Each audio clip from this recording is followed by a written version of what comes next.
My name is Ryan Anderson. Ever since I've been 9 years old, basically I haven't been able to walk because of this disease I have called Duchenne muscular dystrophy. It basically deteriorates your muscles, and in your DNA there's certain holes in them. When I was growing up, I was a very big Jerry Lewis fan, and so one of the highlights of my life when I was young was watching the muscular dystrophy telethon that was always on Labor Day. I didn't know it then, but I figured out later that's how God was preparing me in God's subtle way, just the honor of being Ryan's father. And the reason I say that is because he teaches me about courage every day. True courage to just go through life no matter what and face the challenges that he faces, and he does it with such a good attitude. I remember at 5 being when I was diagnosed with it, because I was kind of, I still was able to walk and run, but I was still couldn't run as fast as the other kids. I kind of, I had to basically crawl up the stairs to get up the stairs.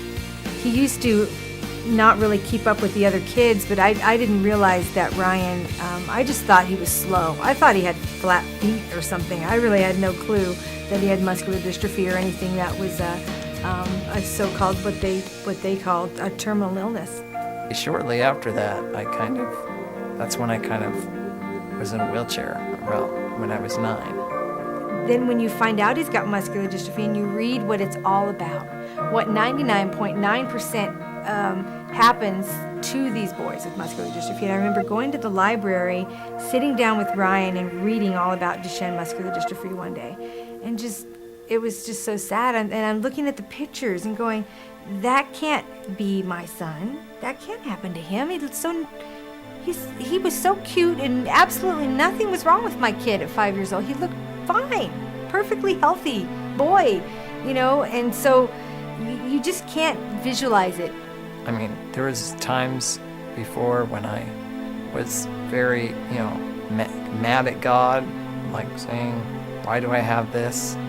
And there have been times when I've gotten angry at God and said, God, why did this happen to him? Why did you pick him? How come you didn't pick me to be in the wheelchair? And I've kind of learned over the years, God has kind of given me, he's given me, a peace and a joy in my life. He wasn't the one who gave me this. I've kind of learned that, God loves me. I tell him as many times as I can, from that chair, you have a powerful influence on people's lives, even more powerful than the highest pulpit. And what I try to, convey to him, and you can go into a public place and you can smile and be happy, concerned and genuinely interested in other people, and they can see that with all these things you have to deal with, you still live a positive life, then it says to them that, my situation's not that bad, and I can do all things through Christ who strengthens me. God has a purpose for everything, and that's why Romans 8:28 comes to mind, and that's my favorite verse. God causes all things to work together for the good of those who love him and are called according to his purpose. And it helped me realize that God was saying, you're affecting everyone's life because you're going through your struggle about being in a wheelchair. And his whole thing for me is to show that to other people as a testimony. He can't move. He needs to itch. Mom, I need you to raise my hand. I need you to, he can't even put his hand on his joystick now. So as he loses muscle strength, so he's here, Mom, I need you to put my hand on my joystick. So once it's here, it's not moving, Every morning I have a caregiver that comes, and he has to, basically, I can't really do anything. Like, I have to get carried into everything. All the stuff you do, you can just walk over to it, walk into the bathroom, but my caregiver, he has to help me with all that stuff. I have to help him brush his teeth, brush his hair, help him get his arm up so that he can itch his nose. Something simple like that, and people don't think about that. There are some families that when they get a kid that, is in a wheelchair and disabled, sometimes the dad leaves and, all that stuff. Like lots of families that happens to. I'm so glad that they stuck with me, and, they didn't care that I had disability. They still loved me just as much. And I think about this so often, and we've been married 18 years, so going on 19. So she was, exactly designed by God to be, my wife and the mother of my kids.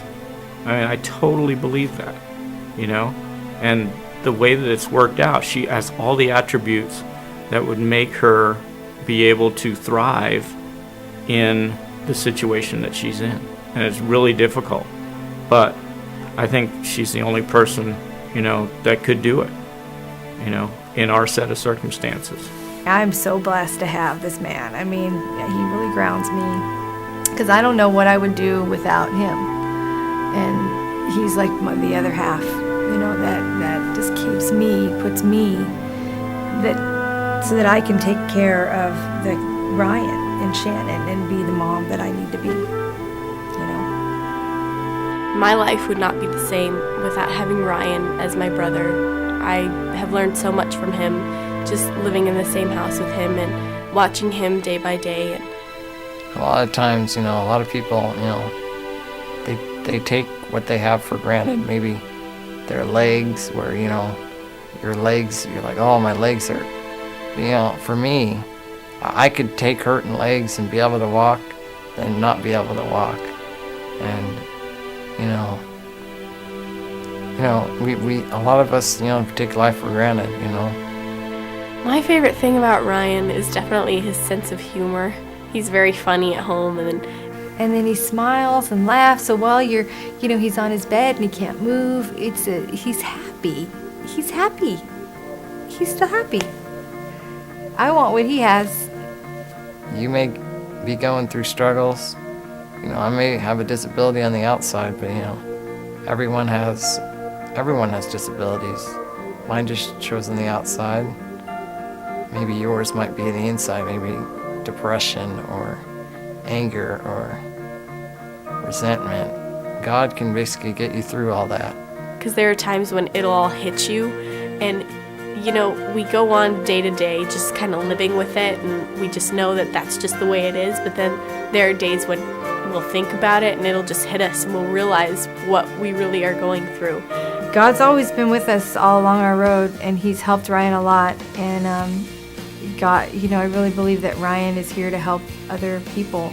God just kind of calms you down and says, I've got everything worked out, and I know that Ryan's healing is coming soon, and that, even if it's not physical healing, I know that Ryan on the inside is completely healed spiritually.